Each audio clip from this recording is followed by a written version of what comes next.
I used to work as a night technician for a mobile network company. Most of my job involved checking signal towers in remote areas after midnight, usually places people avoided during the day, and completely feared at night.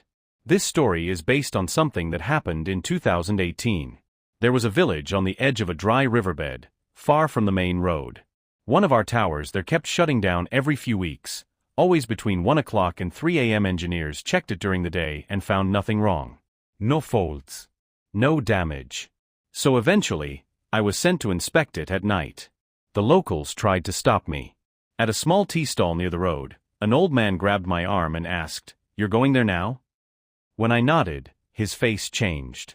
He said quietly, "That tower stands where people were buried, without names."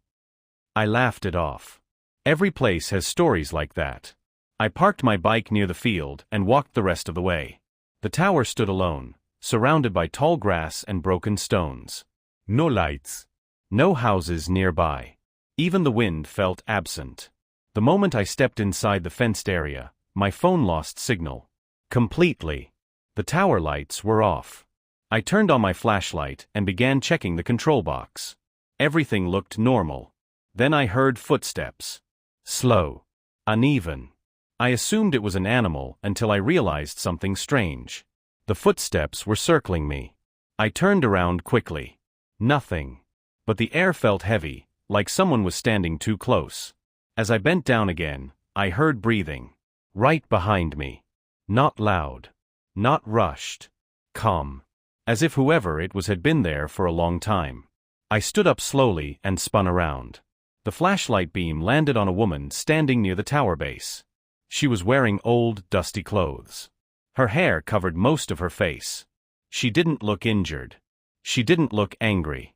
She looked tired. I asked, "Are you okay?" Instead, she lifted her head slightly. Her eyes were completely black. Not dark brown. Black. Like burned holes. I stepped back, my heart hammering in my chest. The light flickered. My ears started ringing, like pressure building inside my skull. She took one step toward me. Then another. The grass beneath her feet didn't move. I tried to run. My legs wouldn't respond. Then she spoke. Her voice wasn't loud. It wasn't threatening. It sounded disappointed. This place was never meant to be disturbed. Suddenly, the ground shook. Images flooded my mind. People running, screams, gunshots, bodies falling into pits. I saw soldiers. I saw villagers. I saw fires burning under the open sky. I collapsed to my knees. When I looked up again, the woman was gone. But the tower lights turned on. Bright. Too bright. My phone regained signal all at once. Messages flooded in. Missed calls. Panic. I didn't finish the inspection. I ran. The next morning, the tower worked perfectly. Management closed the ticket.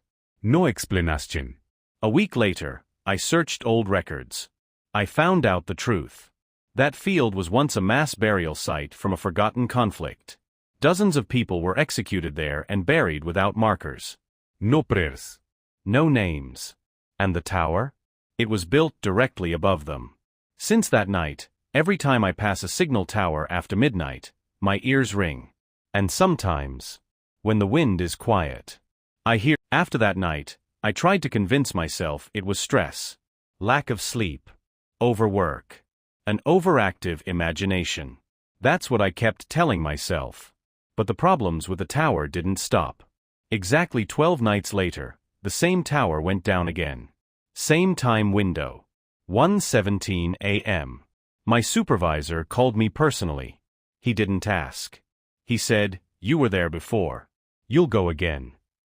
I didn't want to. Every instinct in my body screamed not to return. But fear doesn't pay bills, and excuses don't last long in this job. So I went back. This time, I reached the village earlier in the evening. I hoped to finish before midnight. The tea stall was closed. No lights. No voices. Not even dogs. The entire village looked abandoned, like everyone had decided to disappear at once. As I walked toward the field, I noticed something new. Small white stones had been placed around the tower fence. Not randomly. In a circle. I stepped closer and saw markings on them, symbols scratched deep, worn by time. Some looked like religious signs. Others, I couldn't recognize at all. The air felt wrong. Heavy. Pressurized. The moment I crossed the fence, the ringing in my ears returned, sharper this time. My flashlight flickered, but I forced myself to focus on the equipment. That's when I heard it. Whispering. Not one voice. Many. Low. Broken. Overlapping. I couldn't make out the words at first, but I recognized the emotion. Anger. Grief. Regret. My phone buzzed in my pocket. A message appeared on the screen. No signal. Then another message appeared beneath it. From an unknown sender. You came back. My hands started shaking. I turned slowly, scanning the field. The tall grass was moving, not with the wind, but against it. Figures began to form. Not full. I tried to speak, but my voice wouldn't come out. Then I saw her again. The woman with the black eyes. She stood closer this time, her face clearer under the pale tower light. There were dark marks around her neck. Finger-shaped. She spoke without moving her lips. They promised to remember us. The ground beneath my feet vibrated softly, like distant drums. Images flooded my mind again. Blindfolds, hands tied, people pushed to their knees. I felt the terror, not as a memory, but as if it was happening to me. They buried us quickly, she continued. They built over us. They listened to machines, not prayers. The whispering grew louder. My head felt like it would split open. I dropped my tools and covered my ears. That's when something touched my shoulder. Ice cold. I screamed. The figures stepped closer. And then, all at once, the tower lights shut off. Total darkness. The whispering stopped. The ringing in my ears turned into silence, so deep it felt violent. In that silence, I heard one final sentence, spoken clearly, directly into my mind. Next time, you won't leave. And somewhere beneath the ground, I felt something begin to move. I don't remember how I got back to my bike. I only remember riding.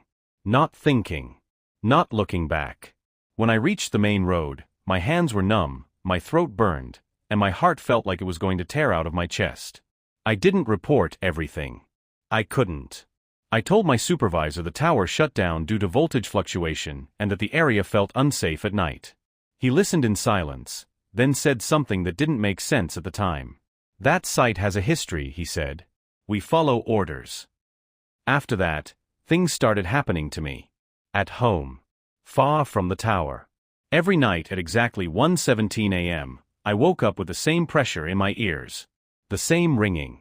The same sense that someone was standing just outside my bedroom door. My phone would light up on its own. No notifications. No calls. Just a blank screen glowing. One night, I finally opened the door. The hallway was empty. But the floor was cold. Freezing cold. As if the ground itself had absorbed something it shouldn't have. That's when I started seeing them in reflections. Not directly. Only in mirrors. In dark windows. In the screen of my turned-off phone. Faces. Not screaming. Not threatening. Watching. Waiting. The woman appeared again 3 nights later. This time, she stood at the foot of my bed. Her clothes were soaked with dark stains. Mud. Blood. I couldn't tell. Her eyes were still black, but now I could see something inside them. Depth. Like they went down forever. You heard us, she said. That makes you responsible. I tried to speak, but my voice came out broken. What do you want? She raised her hand. In my mind, I saw the burial pit clearly, bodies stacked carelessly, some still moving when the soil covered them. I felt the weight of earth on my chest. I felt breath disappear. Remember us, she said, or you will join us. The next morning, I took leave from work. I went to the local archives. Old land records. Military files. Unmarked reports. What I found made my blood run cold. The execution site was officially erased decades ago. Witnesses were silenced. Families were threatened. The land was sold cheaply. The tower contract came later. Built fast. Approved quietly. The The site was never meant to be empty. It was meant to be forgotten. That night, the ringing didn't stop at 1:17. It lasted for hours. And beneath it, I heard digging. Slow, deliberate, coming from under my floor, as if something was trying to find its way back up. I tore up the floor the next morning, not because I believed something was really digging beneath my house, but because I needed the sound to stop. The tiles came up easily, too easily. Underneath them was soil, dark, damp, and warm. I stumbled back, my stomach twisting. I lived on the second floor. There should have been concrete. That night, I didn't stay home. I returned to the village. I told myself I was going there to end it, to understand what they wanted, to give the dead something they were denied. But deep down, I knew the truth. They were calling me back. The field looked different. The grass was flattened, pressed down in long trails, as if many people had walked there recently. The white stones were gone. The fence was open. The tower stood silent, its red warning lights dead. As I stepped inside, the air dropped in temperature so fast my breath fogged. The ringing in my ears stopped. For the first time since this began. It stopped. The figures rose from the ground. Not climbing. Not emerging. Forming. Dozens of them, shaping themselves from dust and shadow, standing where the stones had once been. They were clearer now.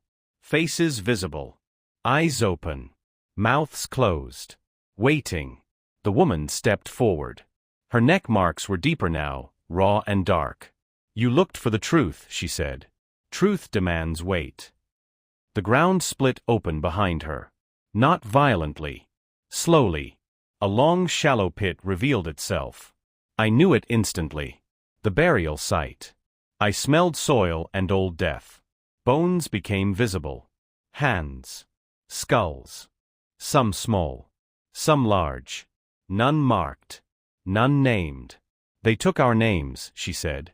"So we take time." The figures turned toward me in unison. I understood then. They didn't want revenge. They wanted balance. They wanted someone living to carry what they carried, the memory, the fear, the unfinished ending. I fell to my knees. "What do I do?" I asked. The woman pointed to the tower. "Turn it off," she said. "Let the silence return." I hesitated. That tower served thousands of people. Emergency calls. Hospitals. Lives. She tilted her head. "They lived without voices," she said. "For decades." The ringing returned. Sharper than ever. The ground beneath me began to sink. And I realized this was not a request. It was an exchange. Either the tower would fall, or I would. My hands were shaking as I climbed the tower. Every step higher made the air thinner, heavier at the same time. The lights below flickered once, as if the tower itself knew what I was about to do. From above, the field looked endless. Too empty. Too quiet. I reached the control panel and opened it. One switch. That was all. I thought about the people who depended on this signal. I thought about the bodies beneath the soil. I thought about how some places are forced to carry pain so others can move on. The ringing in my ears became unbearable. I pulled the switch. The lights died. The hum of electricity vanished. The silence that followed was absolute. For a moment, nothing happened. Then the ground below began to move. Not violently. Relieved. The figures stood still as the pit slowly closed, soil settling back into place. The air warmed. The pressure lifted. The woman looked up at me. For the first time, her eyes were not black. They were human. She nodded. "Now we can rest." I climbed down and walked away. No one stopped me. No one followed. The next day, the tower was reported permanently decommissioned due to structural instability. No repairs were scheduled. No replacements planned. The land was fenced off. Again. This time, with signs. Memorial signs. Unmarked, but present. The ringing stopped. For months, I slept peacefully. Then I was reassigned. A different district. A different role. I stopped working nights. I stopped going near remote sites. I thought it was over. Until last week. A junior technician came to my desk. "There's a tower acting strange," he said. "Remote area. Keeps failing after midnight." He smiled nervously. "They want me to check it at night." I looked at the address. Different village. Different field. Same history. I opened my mouth to warn him. But no sound came out. Instead, I heard it. Faint. Familiar. A low, broken sound carried on the air. Footsteps. Circling. And far away. Someone was whispering names.